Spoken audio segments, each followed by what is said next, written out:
we haven't seen too many surprising choices from Tuchel this season. No, that's right.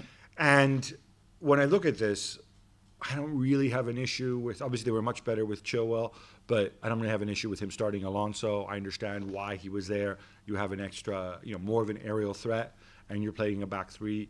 I think he expected Leicester to play on the counter even more than they did.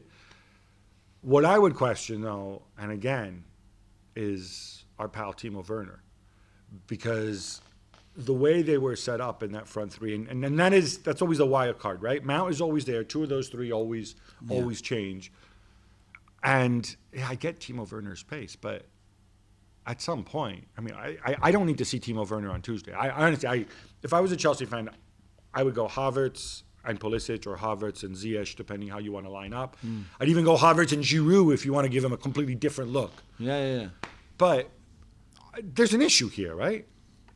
But he's been good at times, and he's made runs that could hurt you, could hurt the defense. We saw it at City, for example. We saw it in the Champions League. But at City, you're going to have situations where you're going to play on the counter and have space because they have a lot of possession. Against Leicester, you won't.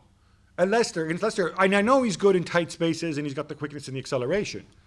But how many times did he threaten with quality? But he didn't have 4 shots in the first half or something like this. It's just that I think. And how many on target? Yeah, but but at least because he's always off balance and exactly when he gets to shoot. But that's more the problem, because you can also see it in the way like, okay, he's gonna make something happening, and then with a bit of luck, that one shot out of the 4 will go in, or it would be a save by the keeper, but you'll have the rebound or something like this. I don't know.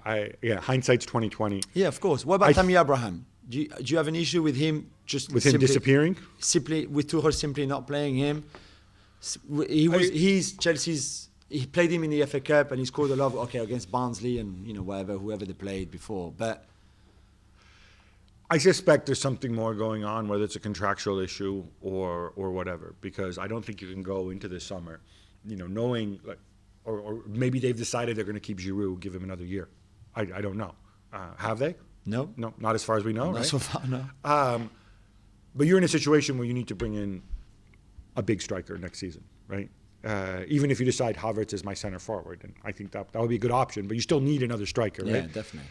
So why you would freeze out Tammy Abraham, lower his transfer value as well at the same time in so doing, to me doesn't make sense unless you've already locked somebody else up and kept it super, super secret, which we think is pretty unlikely given that they spent all their money last year, or unless they've committed to another year of Giroud.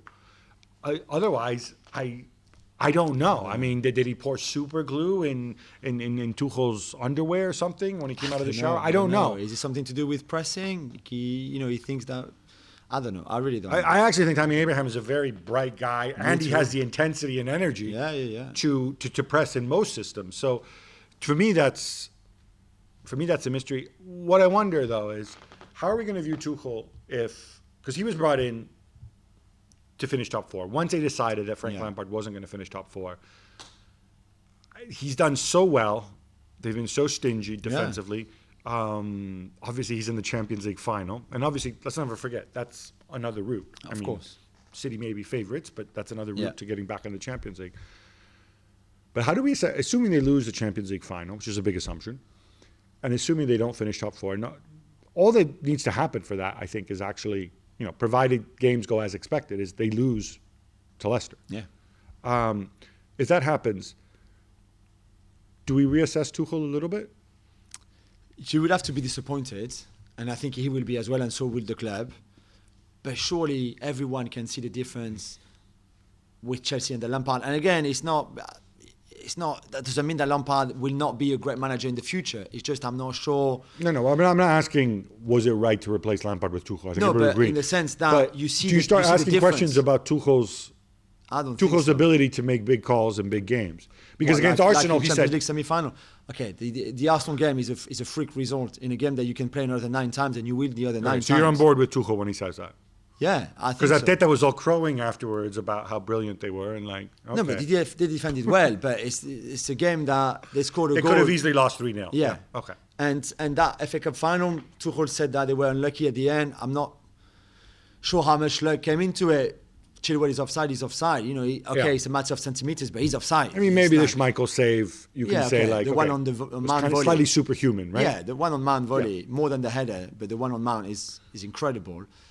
But they only start playing in the 75th minute or after the Tielemans goal. So explain to me why they didn't start playing at kickoff or maybe at halftime if you wanted to take 45 minutes to get into the mood, fans in the stadium, blah, blah, blah.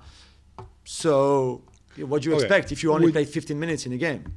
Thanks so much for watching ESPN on YouTube. And for more sports highlights and analysis, be sure to download the ESPN app. And for premium content and live streaming, subscribe to ESPN Plus.